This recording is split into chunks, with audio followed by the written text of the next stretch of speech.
نحمده ونصلي على رسوله الكريم اما بعد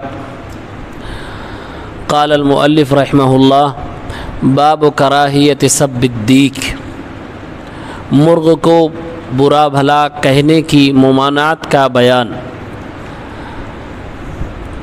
عن زید بن خالد الجہنی رضی اللہ عنہ قال قال رسول اللہ صلی اللہ علیہ وسلم لا تسبوا الدیک فإنه يوقظ للصلاة رواہ ابو داود باسناد صحیح۔ زید بن خالد الجہنی رضی اللہ عنہ روایت کرتے ہیں رسول اللہ صلی اللہ علیہ وسلم نے ارشاد فرمایا مرغ کو برا بھلا مت کہا کرو کیونکہ وہ نماز کے لیے جگاتا ہے۔ یہ حدیث سنن ابی داؤد کی ہے۔ اس حدیث پاک میں گالی گلوچ دینے سے منع فرمایا گیا ہے۔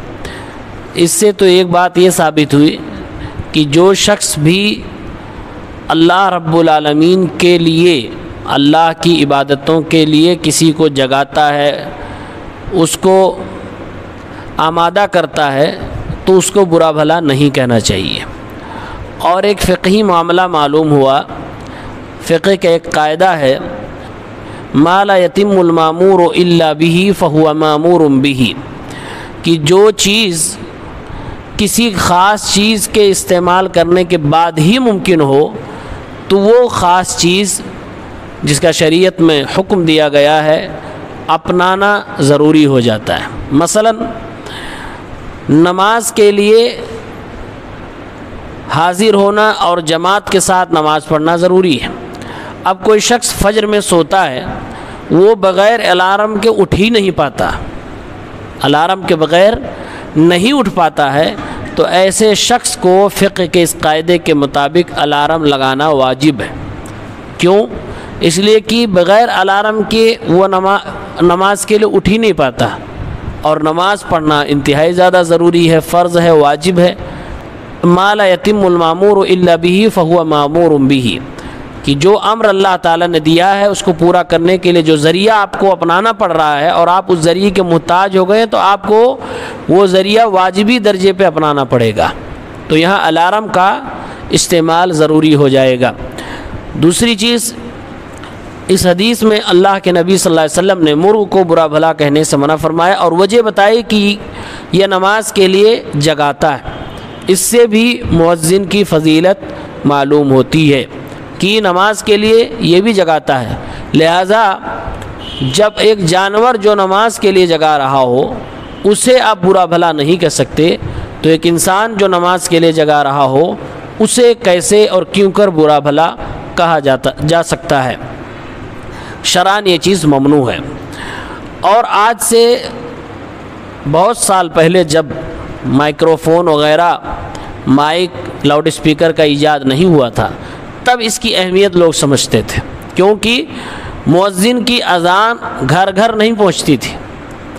لوگ زیادہ تر فجر کی نماز میں اور تہجد کے لیے اٹھنے والے مرغ کی آواز سے اٹھا کرتے تھے، تو اس وقت مرغ کی جو بانگ اور آواز ہوتی تھی وہ زیادہ اہم اور امپورٹنٹ ہوا کرتی تھی، اور اس زمانے کے لیے زیادہ اہمیت کے حامل وہ مرغ کی آواز ہوا کرتے تھے۔ لیکن جب سے لاؤڈ اسپیکر وغیرہ آ گیا تب سے اس کی کوئی خاص ضرورت پڑ نہیں رہی ہے، لیکن جو فضیلت بہرحال اللہ کے نبی صلی اللہ علیہ وسلم نے بتائی ہے وہ فضیلت اپنی جگہ پہ برقرار ہے۔ تو ہم اور آپ اس جانور کو، اللہ کی مخلوق کو برا بھلا نہیں کہہ سکتے۔ اس سے کوئی یہ مطلب نہ نکالے کہ اب آج کے بعد سے مرغ کو ذبح کر کے کھانا جائز نہیں، حرام ہو گیا۔ کیوں؟ اس لیے کہ وہ نماز کے لیے جگاتا ہے، یہ مطلب نکالنا غلط۔ کیوں؟ اس لیے کہ اللہ رب العالمین ہی نے اس جانور کو ہمارے لیے حلال قرار دیا ہے، وہ ایک الگ حکم ہے۔ یہاں برا بھلا کہنے سے منع کیا جا رہا، کھانے سے منع نہیں کیا جا رہا۔ آدمی کی ضرورت ہو، اشتہا ہو تو وہ اسے ذبح کر کے بسم اللہ اللہ اکبر پڑھ کے اس کو کھا سکتا ہے۔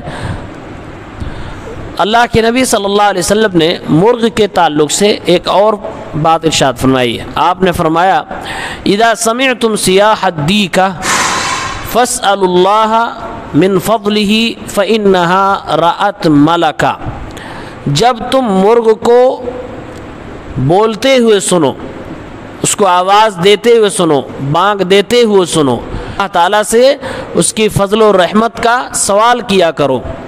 مطلب یہ ہوا کہ جب مرغ بول رہا ہو تو وہ دعا کی قبولیت کا وقت ہوتا ہے، اس ٹائم ہمیں اللہ رب العالمین سے مانگنا چاہیے۔ یہاں دو چیزیں غور کرنے کی ہے۔ اللہ کے نبی صلی اللہ علیہ وسلم مرغ کے بولنے سے دعا کی قبولیت کا وقت بتلا رہے ہیں، نہ کہ آپ یہ فرما رہے ہیں کہ مرغا ہی سے دعا کر لو اور اس کے بعد آپ مرغ کا مزار بنا لو اور اسی سے مانگنا شروع کر دو۔ آپ صلی اللہ علیہ وسلم نے ٹائمنگ کے لیے مرغ کی آواز کو مثال میں بیان کیا ہے، اور آپ نے کہا جب اس کے بولنے کی چیخنے کی آواز سنو تو تم اللہ رب العالمین سے فضل و رحمت کا سوال کرو۔ کیونکہ وہ فرشتوں کو دیکھ کر بولتا ہے۔ فَإِنَّهَا رَأَتْ مَلَكًا، کیونکہ اس نے کسی فرشتے کو دیکھا ہے تب یہ آواز لگائی ہے اور مرغ بول رہا ہے۔ علماء نے لکھا ہے کہ اس سے دعا کا کیا تعلق ہے؟ مرغ نے فرشتے کو دیکھا، وہ بولا، لیکن اس سے دعا کا کیا تعلق ہے؟ تو کہا اس کی وجہ یہ ہے کہ فرشتے انسان کی آواز پہ آمین کہتے ہیں۔ جب اس وقت آپ دعا مانگیں گے تو آپ کی دعا میں فرشتے بھی شامل ہوں گے اور آپ کے ساتھ وہ آمین کہیں گے، تو دعا کے قبول ہونے کے چانسز بڑھ جاتے ہیں۔ اس لیے آپ صلی اللہ علیہ وسلم نے فرمایا کہ ایسے وقت میں تم دعا مانگو اور اللہ کے خاص فضل و کرم اور اس کی رحمت اور روزی روٹی کے ذرائع وسائل کا مطالبہ اللہ رب العالمین سے کرو۔ اور ایک دوسرے جانور کے بارے میں آپ صلی اللہ علیہ وسلم نے اسی حدیث پاک میں ارشاد فرمایا، وَإِذَا سَمِعْتُمْ نَهِيقَ الْحِمَارِ فَتَعَوَّذُوا بِاللَّهِ مِنَ الشَّيْطَانِ فَإِنَّهُ رَأَى شَيْطَانًا، رواہ البخاری۔ اور اگر تم گدھے کو بولتے ہوئے سنو، گدھے کی آواز سنو، تو شیطان کی پناہ طلب کرو، شیطان سے اللہ رب العالمین کی پناہ طلب کرو۔ کیوں؟ اس لیے کہ کیونکہ گدھا شیطان کو دیکھ کے بولتا ہے۔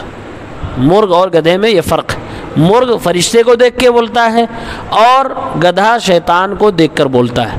تو مرغ کو جب دیکھیں تو اللہ رب العالمین سے دعا فرمائیں، اپنے لیے روزی روٹی اور اس کے فضل کو تلاش کریں، اور جب گدھے کو بولتے ہوئے دیکھیں تو اعوذ باللہ من الشیطان الرجیم پڑھ لیں، کیونکہ وہ شیطان کو دیکھ کر چیخ رہا ہوتا ہے، چلا رہا ہوتا ہے۔ یہ حدیث سے بخاری 3303 نمبر پہ موجود ہے۔ تو یہ مرغ کی فضیلت ہے، اور سب سے بڑی بات کہ اللہ کے نبی صلی اللہ علیہ وسلم نے اس کو برا بھلا کہنے سے منع فرمایا ہے۔ ہمیں اور آپ کو اپنے رویے پر غور کرنا چاہیے کہ جو لوگ ہمیں نماز کے لیے جگاتے ہیں یا اسلام کی باتیں، دین کی باتیں بتلاتے ہیں اور جہالت سے نکال کر ہمیں روشنی اسلام کی دکھلاتے ہیں، ایسے لوگوں کو ہم کتنا برا بھلا شب و روز میں کہہ جاتے ہیں۔ اللہ تعالی ہم سب کو عبرت حاصل کرنے کی توفیق دے، نصیحت حاصل کرنے کی توفیق دے اور گناہوں سے بچائے، آمین یا رب العالمین۔ السلام علیکم۔